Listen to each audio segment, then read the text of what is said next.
Oke teman-teman, ketemu lagi dengan saya Agil Mumtaz di analisa atau di seri analisa saham Lokeng Hong. Oke, kali ini saya akan membahas salah satu perusahaan produsen ban yaitu PT Gajah Tunggal Tbk dengan kode ticker GJTL. Nah, untuk market cap si GJTL ini adalah 2,7 triliun atau bisa dikategorikan masuk ke middle cap atau medium. Nah, untuk tanggal IPO si GJTL ini adalah 15 Maret 1990 atau sudah berada di bursa selama 32 tahun.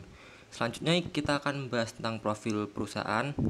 Jadi si GJTL ini seperti yang saya bilang adalah produsen ban dan merupakan produsen ban terbesar se-Asia Tenggara, teman-teman. Nah, jadi sebelum memproduksi ban kendaraan bermotor, si GJTL ini atau Gajah Tunggal awalnya adalah perusahaan yang memproduksi ban untuk sepeda, teman-teman. Nah, untuk GJTL ini didirikan pada tahun 1951 atau sekarang sudah berumur sekitar 70 tahunan ya, teman-teman.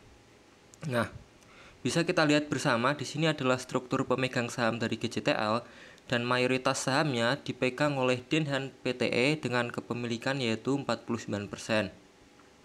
Nah, untuk Pak Lokeng Hong sendiri memiliki kepemilikan di saham Gajah Tunggal ini adalah 5,17% atau setara dengan 180 juta lembar saham.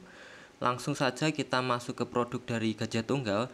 Jadi Gajah Tunggal ini memproduksi ban motor sampai ban mobil angkut seperti truk, teman-teman, atau seperti yang teman-teman lihat di layar kaca atau monitor. Mungkin ada beberapa produk atau bahkan semuanya sudah familiar bagi teman-teman, maksud saya. Seperti GT Radial ini menurut saya merupakan salah satu produk yang cukup familiar. Nah, selanjutnya saya akan membahas tentang neraca keuangan. Jadi si Gajah Tunggal ini ekuitasnya selalu naik dari tahun ke tahun, sedangkan untuk asetnya juga naik dari tahun ke tahun. Nah, tapi liabilitasnya juga naik, teman-teman. Ini artinya si Gajah Tunggal mengambil hutang untuk modal kerja atau modal usaha, teman-teman, yang berpengaruh kepada pendapatan si Gajah Tunggal sehingga aset dan ekuitasnya juga ikut naik, teman-teman. Nah, untuk penjualan bersih atau net sale dan laba ruginya, di sini bisa kita lihat bersama bahwa penjualan bersih dari Gajah Tunggal selalu naik ke tahun. Ini merupakan salah satu kinerja yang cukup baik dari Gajah Tunggal. Sedangkan untuk laba ruginya di tahun 2021 sempat turun, teman-teman. Bahkan sempat mengalami kerugian sebesar 190 miliar di tahun 2022. Nah, untuk perbandingan aset lancar dan liabilitas jangka pendeknya, di sini kita bisa lihat bahwa aset lancar dari Gajah Tunggal lebih banyak atau lebih besar dari liabilitas jangka pendeknya. Ini menandakan bahwa potensi untuk gagal bayar si Gajah Tunggal ini relatif kecil. Untuk arus kas sendiri, si Gajah Tunggal ini untuk arus kas operasionalnya bisa kita lihat bersama bahwa arus kas operasionalnya adalah positif, teman-teman. Ini menandakan bahwa si Gajah Tunggal ini mencetak laba dari kegiatan operasionalnya. Sedangkan untuk cash flow untuk investasinya adalah minus, teman-teman. Ini menandakan bahwa si Gajah Tunggal mengalokasikan dananya untuk kegiatan investasi dan membeli aset-aset yang produktif seperti mesin dan lain-lain, teman-teman. Sedangkan untuk financing atau pembiayaan di sini bisa kita lihat bahwa positif atau plus, teman-teman, yaitu 58 miliar. Jadi si Gajah Tunggal ini bisa dibilang kurang atau jarang membayar hutang, teman-teman. Nah, untuk capital expenditure atau pembelanjaan modal di sini bisa kita lihat bersama-sama bahwa negatif. Ini artinya si Gajah Tunggal mengalokasikan dana modal mereka untuk pengembangan bisnis agar si Gajah Tunggal ini lebih proper ke depannya, seperti itu, teman-teman. Nah, untuk free cash flow-nya di sini bisa kita lihat bahwa minus. Untuk perusahaan manufacturer seperti Gajah Tunggal ini, jika free cash flow-nya minus, maka ini adalah pertanda yang kurang bagus, teman-teman. Jadi kemampuan si Gajah Tunggal untuk membayar hutang atau yang lain ini bisa dibilang kurang proper. Nah, lanjut kita ke harga saham. Bisa kita lihat bersama dalam 5 tahun terakhir harga saham si Gajah Tunggal ini sudah turun 4,27%.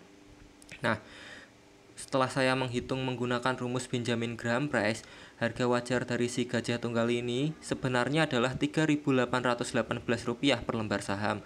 Nah, jika kita masuk di harga yang sekarang 785, maka potensi keuntungan kita di masa depan adalah 386%, teman-teman. Apakah harga sekarang ada harga yang masuk akal untuk kita masuk di saham gajah tunggal ini? Ya, saya rasa masuk akal, teman-teman, karena masih jauh dari harga wajar asli si gajah tunggal ini. Nah, untuk rasio keuangannya sendiri, si gajah tunggal memiliki EPS sebesar 304, sedangkan untuk PBV-nya masih sangat murah, yaitu 0,37 kali. Nah, untuk PER-nya juga sangat murah, teman-teman, yaitu 2,57 kali. Untuk utangnya, seperti yang kita lihat, bahwa utang dari gajah tunggal ini lebih besar dari modalnya, namun jangan khawatir, teman-teman, seperti yang saya bilang tadi, bahwa aset lancar dari gajah tunggal ini lebih besar dari liabilitas jangka pendeknya. Jadi kemungkinan untuk pilot atau gagal bayar si gajah tunggal ini potensinya sangat kecil, teman-teman. Nah, untuk ROA sendiri si gajah tunggal ini adalah 5,56%, sedangkan untuk ROE dari si gajah tunggal cukup bagus, yaitu 14,36%. Nah, untuk dividend yield si gajah tunggal ini tidak membagikan dividen untuk tahun ini dan tahun kemarin. Seingat saya, si gajah tunggal ini membagikan dividen pada tahun 2021, teman-teman. Nah, data rasio keuangan ini saya ambil berdasarkan data kuartal 1 tahun 2023. Nah, apakah teman-teman tertarik dengan koleksi saham Lokenggong yang satu ini? Jika ada pertanyaan yang masih ingin teman-teman sampaikan, silahkan kita diskusikan di kolom komentar. Mungkin cukup sekian analisa saya mengenai saham Lokenggong kali ini. Mungkin sampai segitu. Oke, terima kasih dan sampai jumpa, teman-teman.